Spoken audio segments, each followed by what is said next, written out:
Judy? Ryan? Do you think we're a safe distance apart?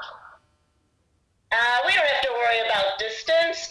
We're going to be bringing you a new episode of Garden Time right to your living room.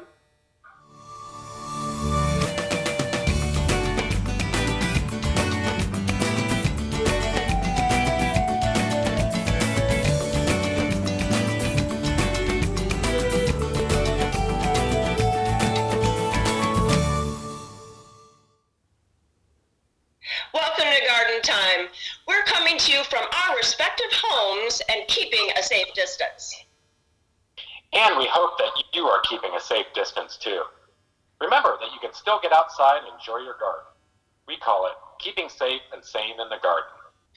As you watch the show today, be aware that some of the distances may seem close, and that is because we shot some of these segments a few weeks ago when the current measures were not in place. We will also pull some stories from our archive in the coming weeks, so you may see a story from me, Judy, or even William. But coming up in the show today, we will help you get your seeds started. We'll also divide some ferns in your garden. But coming up first, chickens for your garden.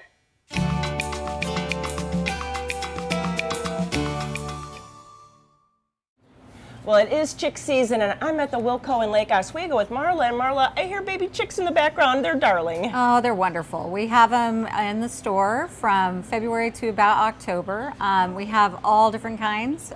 We have ones that are specialty breeds. We also have some that are just exceptional layers. We do carry some meat birds for people that are into processing their own, and turkeys and some ducks. And we have everything you could possibly need in order to raise those chicks up until they are laying and into retirement.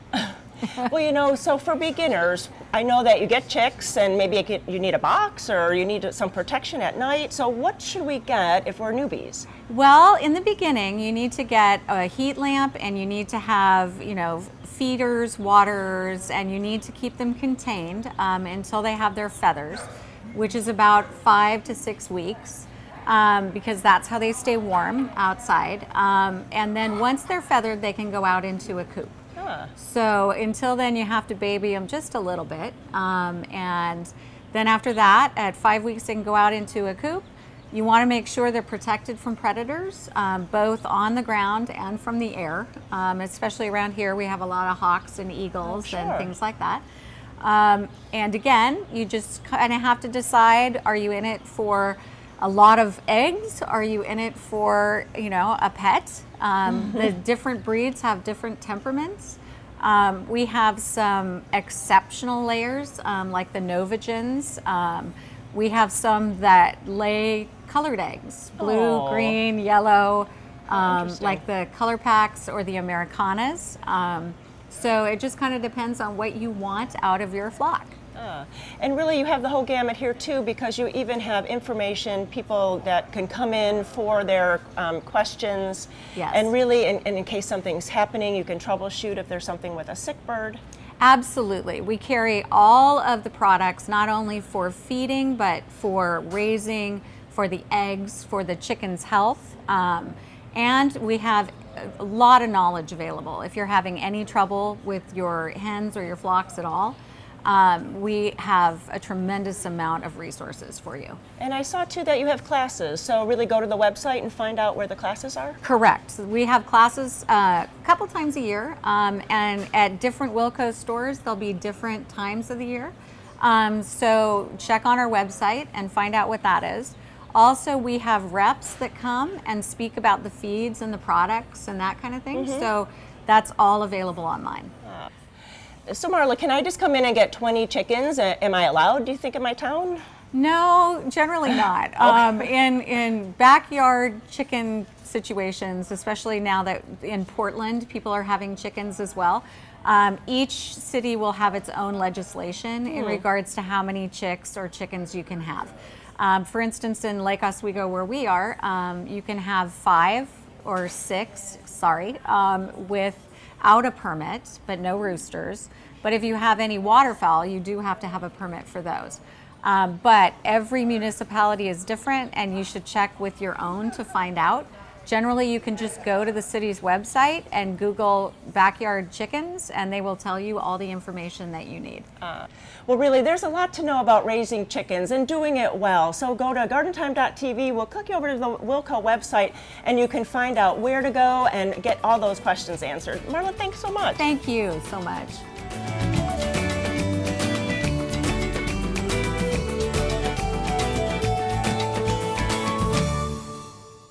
Garden Time is brought to you by Portland Nursery, a passion for plants, a nursery for plant people.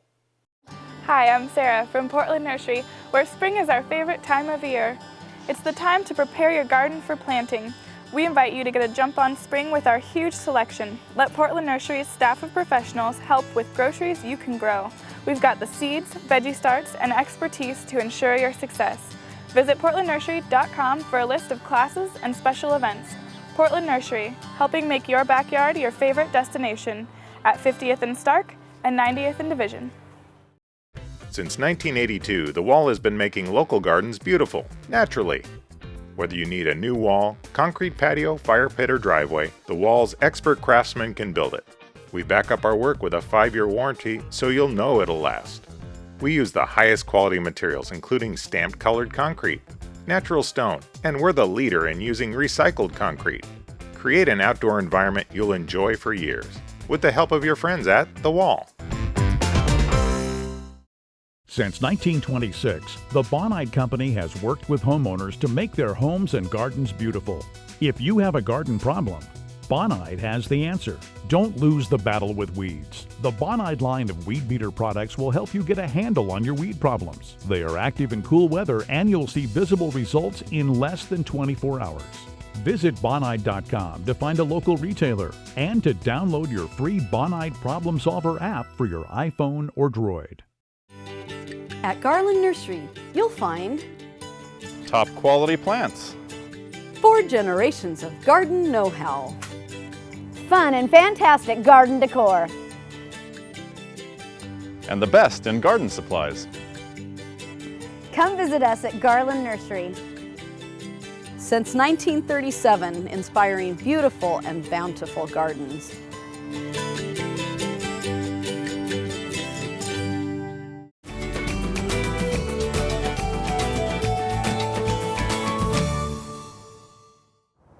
So here we are, it's late winter, we're getting ready, for the spring is right around the corner, and we're kind of thinking about our vegetable gardens. So, what better way to get an early start on that is to take our raised garden beds and kind of convert it into a miniature greenhouse. Yeah, and it really is pretty simple. What we did was we have this raised bed, and so we got this PVC from the local hardware store, and then we also put some stakes down, put some really heavy-duty ones so that it'll hold with the wind, and you gently bend. Now be careful because this is going to be straight when you get it, and you want to gently bend it into this hoop. And if you give me a hand there, Ryan.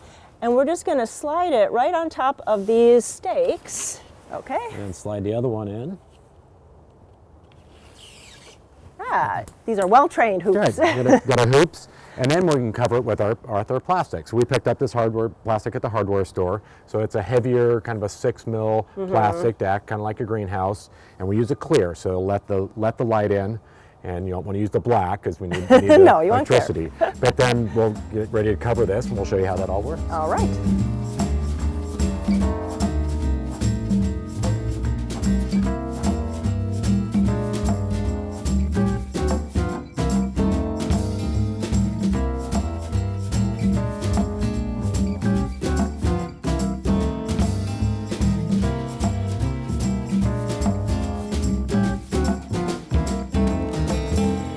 So now that we have this all clipped and we've sealed in our raised bed, what this will do is allow the light and the sunshine to warm up the soils. And by having the warmer soils and that protected heat in there, it'll help the seeds germinate, or if we have new seedlings, it'll help those take root and get started and give us a jump start. Yeah, and this isn't permeable. It's not going to get any rain in it, so you're going to have to check it and make sure you water it maybe about once a week.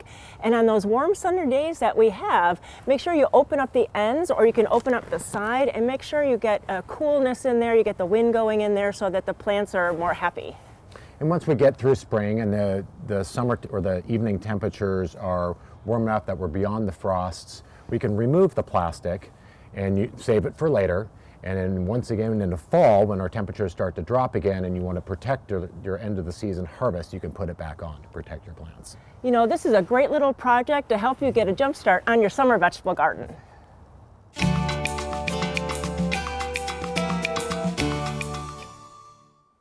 A lot of your local nurseries and garden centers in Oregon and Washington are still open as essential businesses because they can provide you with vegetable starts and fruit plants. But a lot of them have started new services and have new procedures to follow. Here are some of the services that your local garden center may offer. If you would like to order online, a lot of garden centers are taking orders through email or by the phone. Check out your local nursery's website or Facebook page to see what they have to offer right now. A lot of them are posting pictures of plants that are available. Then email or call them with a list of the plants you would like to purchase. For most of them, you can even pay by credit card over the phone. Don't forget to order extra soil or other garden products at the same time as you make your plant purchase. This will eliminate extra trips. If you have ordered online, some nurseries are offering curbside pickup. Just call them when you arrive at the nursery and they'll bring the plants out to you. Other nurseries are offering free delivery in a limited area, though some orders may need to make a minimum purchase to qualify. Please be patient. If you're headed to your favorite garden center, be aware that policies have changed there too. Social distancing rules are being strictly enforced. Some nurseries may ask you to leave if you are not following these guidelines. Always follow the instructions of nursery staff. Some places have limited hours or special considerations. Check their website. Be aware that nurseries have adopted comprehensive cleaning procedures, but still be careful of high-touch surfaces. The main thing is that we want you to be safe and healthy as you garden this spring.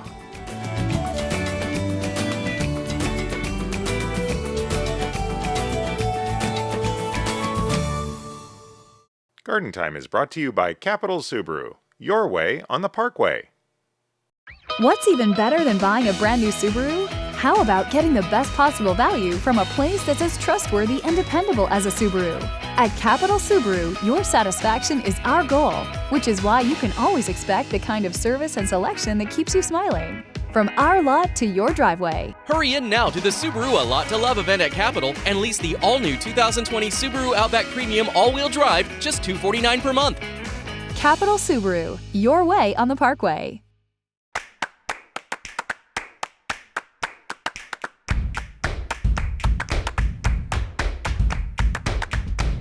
Find everything you need for spring at Al's Garden & Home. Many people looking for healthcare alternatives have experienced the benefits of CBD oils and creams. But how do you know you're getting the highest quality products? Trust Red Barn Hemp. We sustainably grow the hemp on our farm in the Willamette Valley, then extract the oil in our industry-leading on-site lab. All plants, oil, and final product are tested along the way, so you can be assured you're getting the highest quality CBD products available. Have questions? Stop by our retail store or check out our website. Red Barn Hemp. For family, for life. Spring is all about freshness, and you can't get any fresher than Blooming Junction. From new and interesting annuals and perennials that can bring fresh color to your garden to the freshest of produce from our fields and from local growers. We can also help you be successful with our full slate of timely and helpful classes. Freshen up your home and garden, inside and out, with a visit to Blooming Junction. Blooming Junction, offering quality plants for beautiful gardens and great tasting food for your table.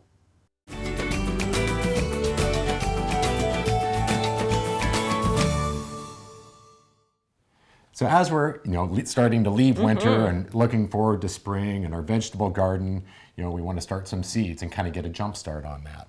So things we need to look at are what kind of containers and what are we going to use to start our seeds. So you can buy these pre-done plastic trays from an independent garden center, or you can look at other things you may have laying around the house, like some empty plastic leftover containers, or some of these work real well are these clamshells. Perfect. That your fruits and vegetables come in. These work really well because they already have holes for drainage in there, and we can use them to fill them with soil and kind of recycle what we already have.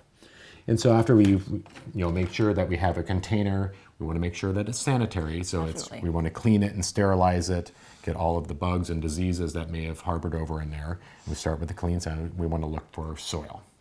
So we recommend using a good high quality potting soil. This one's put out by Black Gold.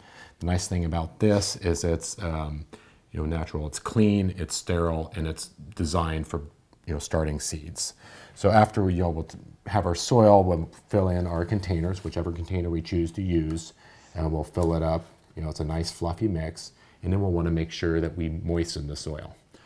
We want to start with a nice moist soil, so we'll wet it down before we start planting our seeds. That's perfect. The nice thing too is, there's definitely directions on the backs of these Black Golds there. So as we start getting confused, it'll tell us step by step of what we need to be doing. And another great tip is to use good quality seeds. We're using Renee Garden seeds, and these are packaged for this year, so you're going to get the best kind of germination for your vegetables.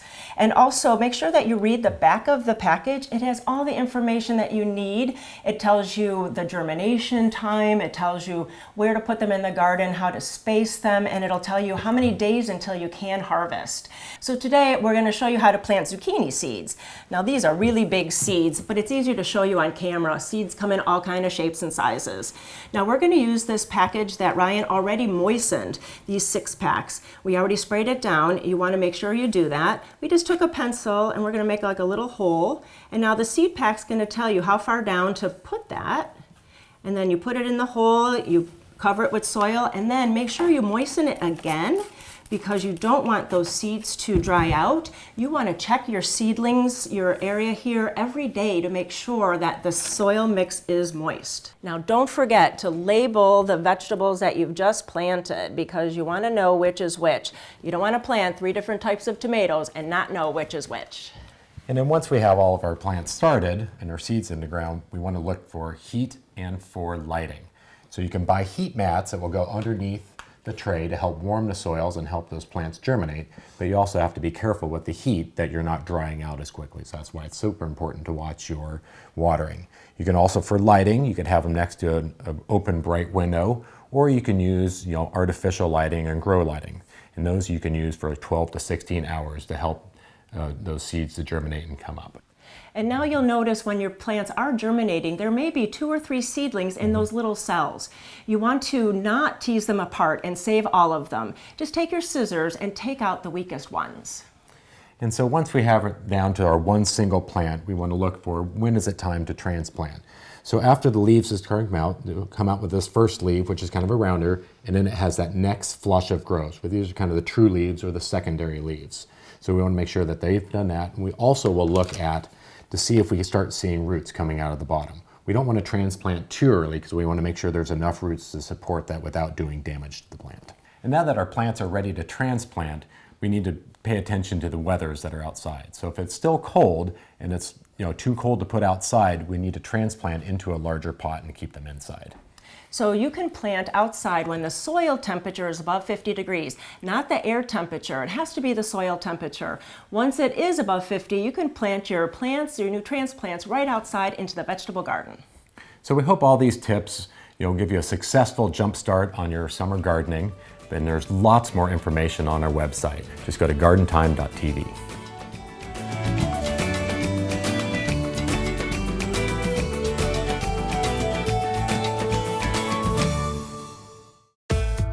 At Sagawa Nursery, we talk about going beyond the ordinary. Whether it's new and exciting varieties of plants and shrubs, to a wide selection of unique Japanese maples, or our great collection of tools, garden products, and Asian-themed gifts, we can help transform your garden into something extraordinary. Come in and let us make your garden a showcase. Sagawa Nursery, growing beyond the ordinary. For over 100 years, Collier Arbor Care and Bartlett Tree Experts have provided tree and shrub care services to the Portland metropolitan area. From large tree and small shrub pruning, tree removal, and stump grinding, we can handle all your tree care needs. Our arborists diagnose and treat your toughest insect and disease problems. We also have organic solutions for growing and maintaining healthy gardens, as well as organic nutrition for your trees and shrubs. Collier and Bartlett, environmentally friendly since 1907.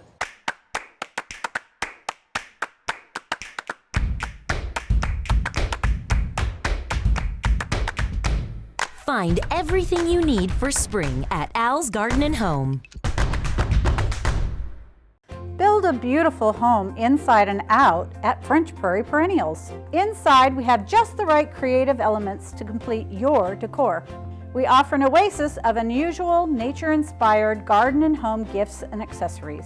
Outside, choose from our wide selection of unique dwarf conifers and sparkling companion plants. French Prairie Perennials, located between Woodburn and Wilsonville. Take exit 278 to Aurora and French Prairie Perennials.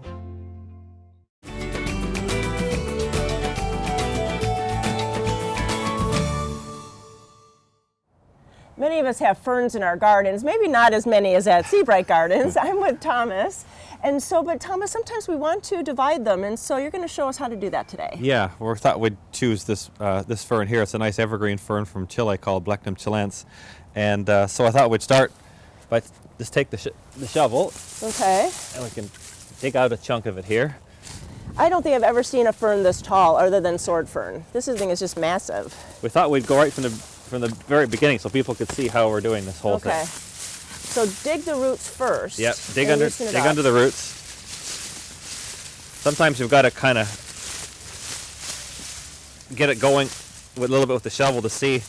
And then take a knife. And then take a knife, see where it's attached, and cut. And then just keep pulling. You really look for natural divisions. You're not really going through a crown. I really do. I like to try and look where it naturally wants to pull apart easily so you don't damage the plant.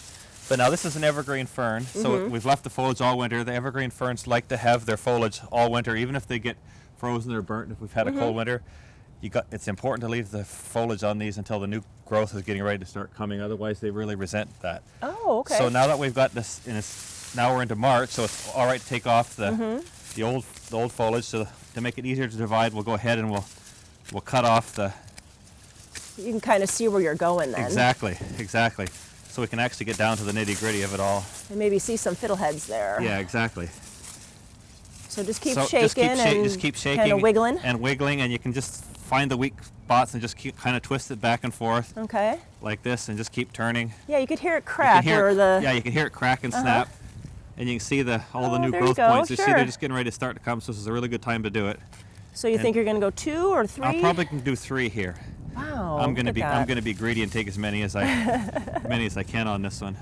Oh, but look at that. Yeah. You've made it so easy because you think that, I'm going to sacrifice something, but you don't have to. You don't have to sacrifice anything. No, just pull from the bottom, grab a hold of the roots and just keep pulling. And see, we've got 3 nice nice divisions there. And this piece here probably, this is a little bit of it runs a little bit, but these here we can probably plant and it will grow too. See the shoots starting to come up there. Yeah. So yeah, no, they're actually quite easy to plant.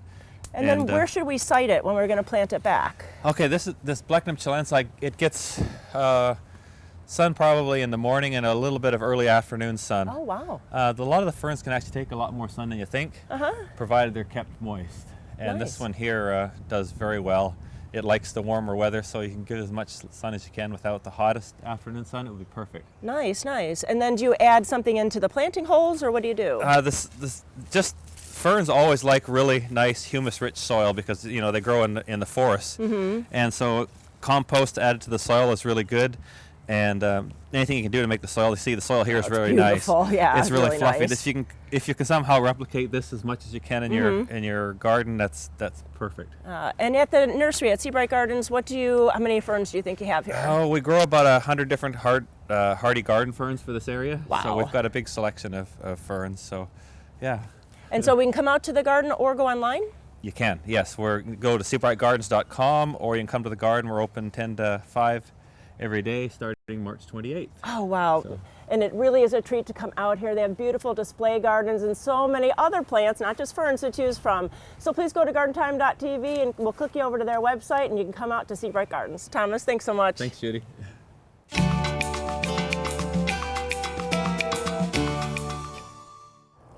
So it is not too early, because winter is starting to shut down, on taking care of moss that grows in our lawn. Now, we know that in the Northwest, moss really grows pretty much everywhere, but there are ways to contain it. Now, we're just talking about moss in our lawns today, not the moss on your roof or on your patio. And you want to take care of it now while it's still cold, that the moss is not sending out spores and increasing its spread. Now, the thing I was using was a product from Lily Miller. Lily Miller has a lot of different options. They're pretty much the same, but they're in different containers. This is a bulk product, meaning you can pour it into your own handheld sprayer or pump sprayer. This one is great if you have a small lawn, especially because you just put the hose on, spray it out that way. Now, if you do have a whole lot of lawn, you might want to think of the granular products because you can put those in a spreader and it really makes it easier. And the main thing in all of these Moss Out Lily Miller products is iron, which works very quickly and very effectively. Now these two products are going to be organic and natural. This one is a potassium fatty acids from Bonide, and then this one is from Worry Free, and it's actually a citrus oil. Now make sure on any of these products to read the instructions so you have the best success on getting rid of that moss. So when I tell you that this product works really quickly on moss, it's been less than 2 minutes and the moss that I sprinkled this on is already turning brown. That doesn't mean it's dead yet, but it is turning brown so you know where you're killing the moss at.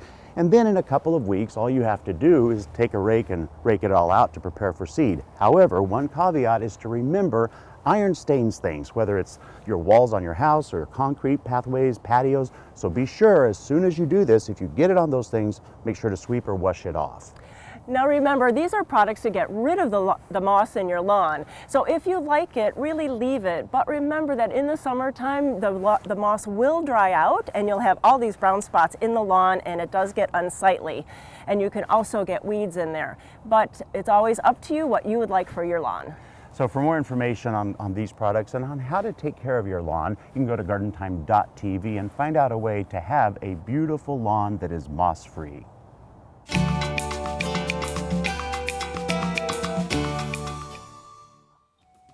Thanks so much for watching Garden Time. We'll try to keep things normal for the next month on the show, and we appreciate our TV station partners for working with us to keep Garden Time on the air. And of course, if you want any more information about today's show, please go to gardentime.tv. And if you're interested in patronizing your local garden center, check their website on details and see if they're still shop for their products. Thank you for watching, and we'll see you next week here on Garden Time.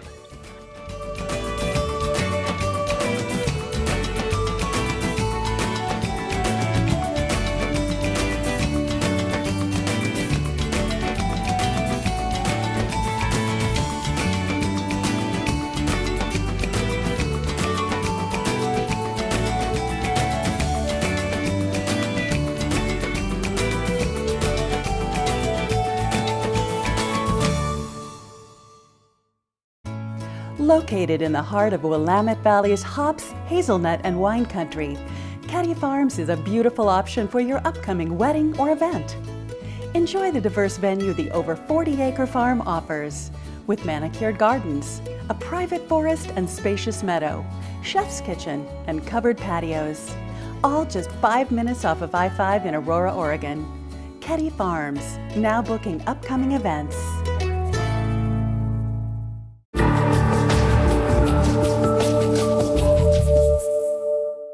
The proceeding was a paid program of the Guston Creative Group and its sponsors.